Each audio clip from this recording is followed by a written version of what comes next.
Over the last 15 years or so, the Oregon Ducks have become one of the most high-profile programs in college football, and now are competing for national titles.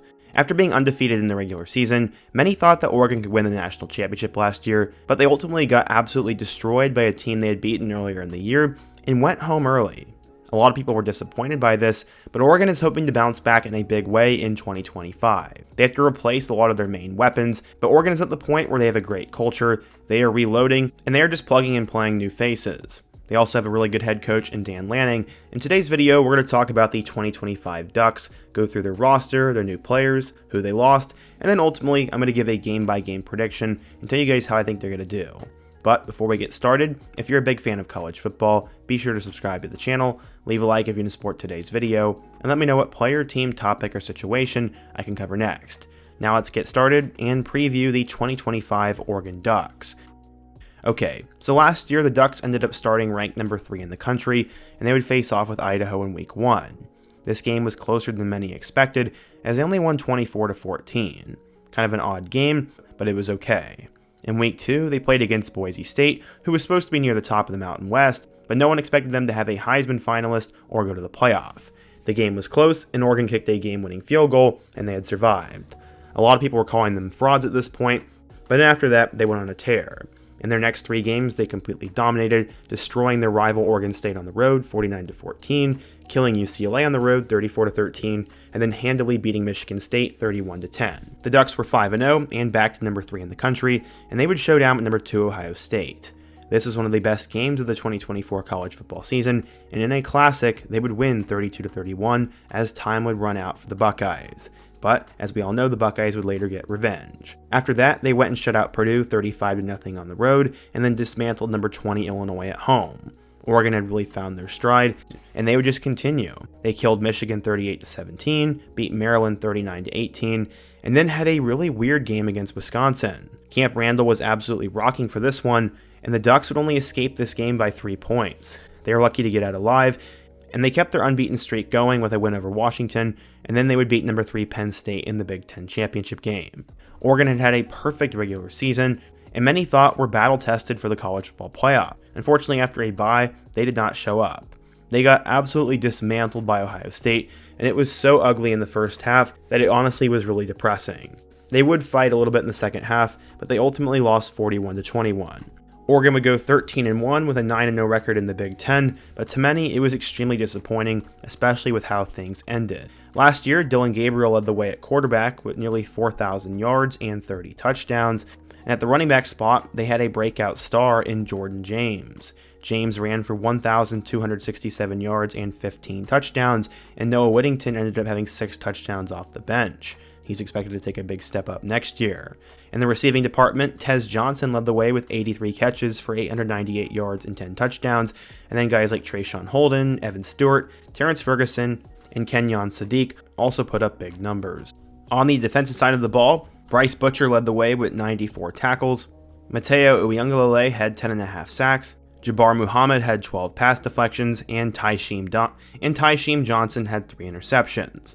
Unfortunately, when you're as good as Oregon, you produce a ton of talent, and they ended up losing 10 guys to the NFL draft. Derek Harmon went in the first round to the Pittsburgh Steelers, and Josh Connerly went to the Commanders with pick number 29. Tight end Terrence Ferguson went with pick 46, Jordan Birch went to the Cardinals in the 3rd round, Jamari Caldwell went to the Chargers in the 3rd round, and Dillon Gabriel went to the Browns in the 3rd round. It was really successful for them, as they also had Jordan James go to the Niners in round 5, Jeffrey Bossa go to the Chiefs in round 5, and then Ajani Cornelius went to the Cowboys in the 6th round, and Tez Johnson went in the 7th round to Tampa Bay. This was an extremely successful season for them, but as you can probably figure, they need to reload because they lost so much talent.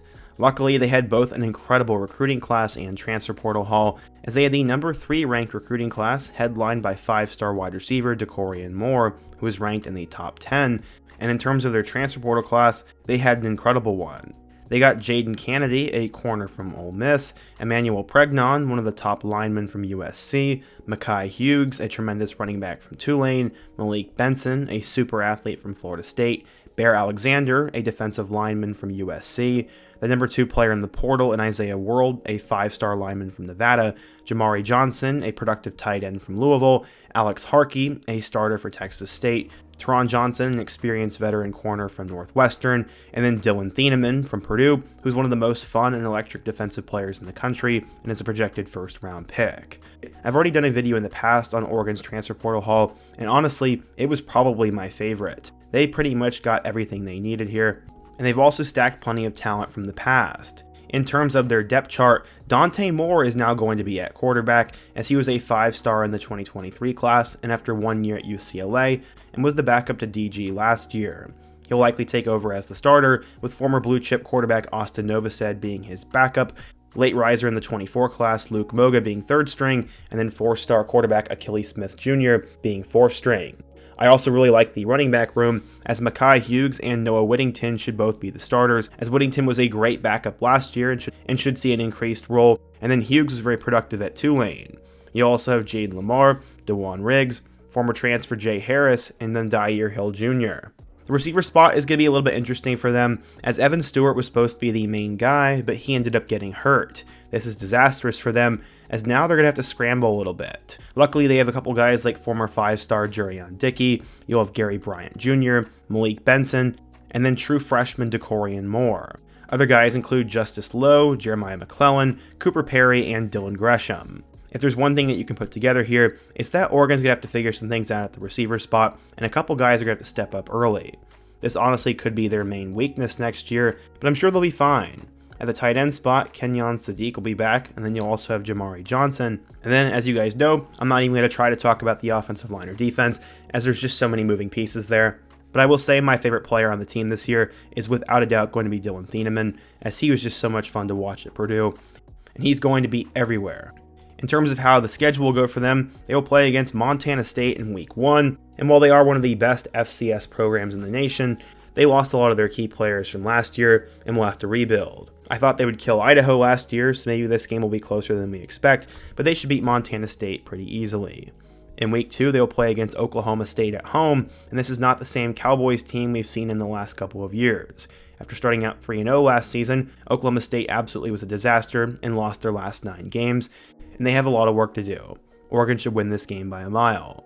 Teron Johnson will then make his homecoming in Week 3, as they will go on the road and play against Northwestern, who will be near the bottom of the Big Ten. Sure, David Braun is a good coach and will have Northwestern playing hard, but honestly there is just such a wide talent gap that Oregon will win this game rather easily, and they can just probably line up and run it down their throats and win.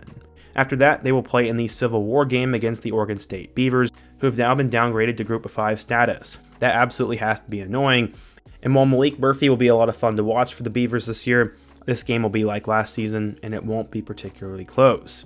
I think Oregon wins that game pretty easily before a huge showdown with Penn State.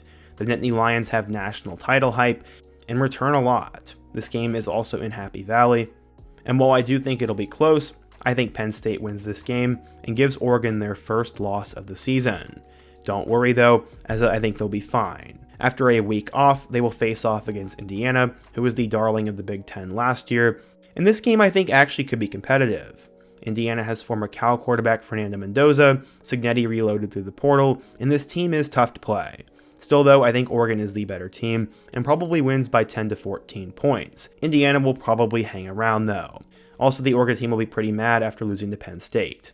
They'll be 5-1 in the first stretch of the season, and then they travel on the road across the country to Rutgers. If you would have told me a couple of years ago that Oregon and Rutgers would be playing in a conference game, I would have called you crazy, but that is what's happening.